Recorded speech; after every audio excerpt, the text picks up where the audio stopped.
Hey everyone, Rick here, Big Gun 81. Hope you're doing well today as always. So today's video is going to be related to hunting. So some of you may know this, some of you may not. I haven't hunted my whole life.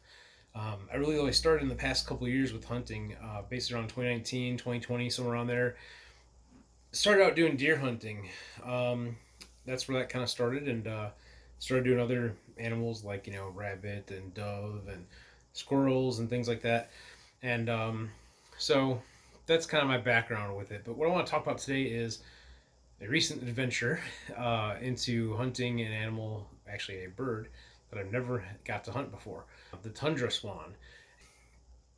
A little bit of background on that. Let me kind of tell you. Our family decided they wanted to try this out. Heard about Tundra Swan from someplace, and I was like, okay, well, I'm game to at least try it once, and see what it's like. And first off, you have to put your name here in North Carolina anyway. You have to kind of like put in for a lottery drawing for a permit to hunt one swan.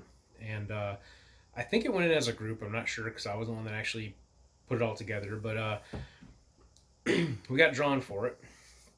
And you also have to have a duck stamp, from what I understand, too, which I have.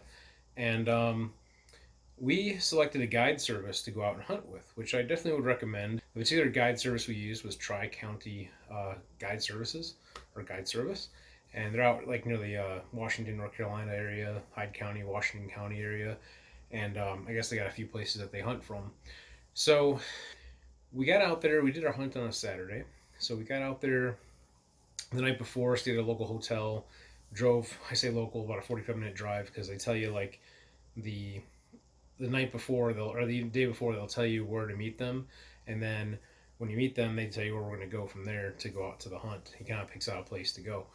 And so we got up early in the morning, met our guide at 6:15 in the morning, and got out to the field that we were going to hunt from. It was basically like a wheat field or cotton field, I think. Got out there, met up, and he had a whole bunch of decoys set up in an area of the field, which was really good. And one of the things I want to also mention too, as far as what was mentioned before we got into into this hunt, the guide had told us we recommend that you have waders, if not waders, hip boots. If you can't get hip boots or whatever, like rubber boots, so you can get it like wet and everything. So I searched to try to find some waders. I couldn't find any that would fit me. I came close to a few, but nothing that would quite work out. Otherwise, I'd be making another video on that for you all to see. So, I couldn't come up with anything that quick. I had rubber boots, so I went with those and just hoped for the best. So, we got out there to the field. He had a gator, like a John Deere gator, side by side. And he said, okay, I'll take we had 5 people in our group. He's like, I'll take the first 2, then I'll come back take the rest of you guys, whatever. So my brother-in-law and my nephew, which you've seen in the videos and things here on the channel, went out first. And right away, pretty much in the first few minutes of being out there, they got their 2 birds and they were done. And they came back with a guide to where we were hanging around by the trucks and stuff. And then our cousin and husband went out, and he was going to come back and get me. And so they were out there and they started their hunt. And a few minutes into it, they got their birds, and I was on the way out there around that time, and so I got out there. It was like my turn to get a chance to get a bird.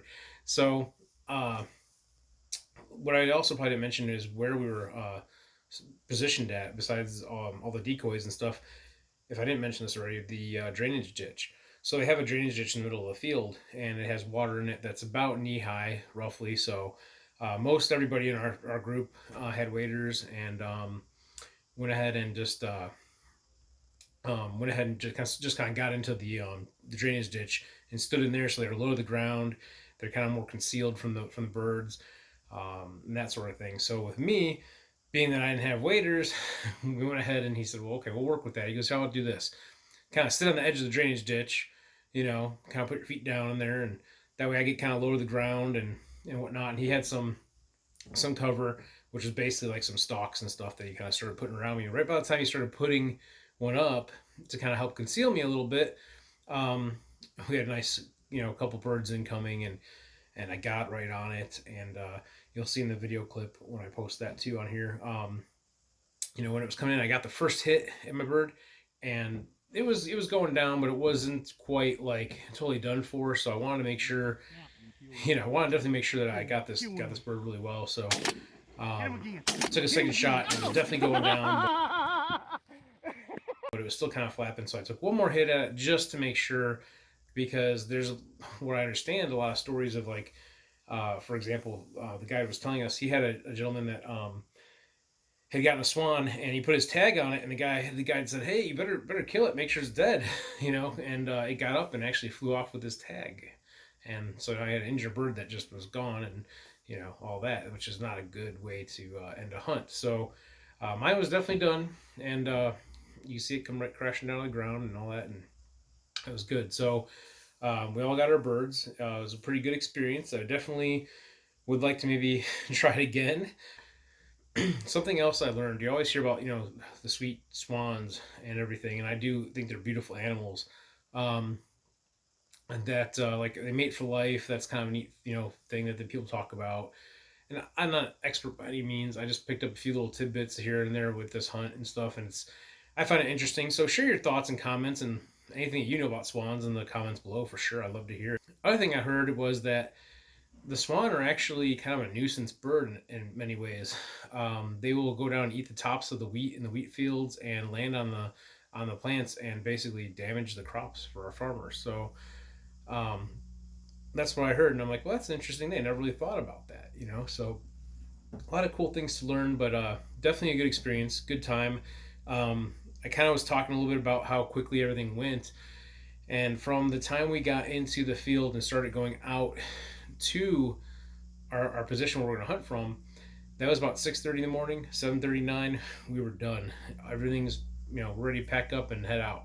So it was one of the fastest hunts, and also very interesting, like I said, about these birds, just how big they are. I guess they have roughly about a 6 foot wingspan, and when you see them flying down, well, one, they're just, you when they're flying by, even just listening to them, especially out there where there's not a lot of background noise. Out in the field, it's pretty quiet, especially early in the morning. No traffic, nothing, no machinery running or anything like that. You can hear like the flapping of their feathers and their wings, and like just the sounds that their actual like wings and muscles, I guess, that like make it. Just it's an interesting sound. It's very beautiful watching them fly, but especially when they're landing, it's almost like they're pumping the brakes and like coming in like a little jet or something, like a Harrier jet or something, just kind of, you know, almost parachuting down, and just how they land is pretty awesome. So anyway, just had some video clips and pictures and things I wanted to share on here too with you, and I hope you enjoyed my little snippet of my story of my hunt, or our family hunt, doing Tundra Swan. And until next time, all, have fun shooting.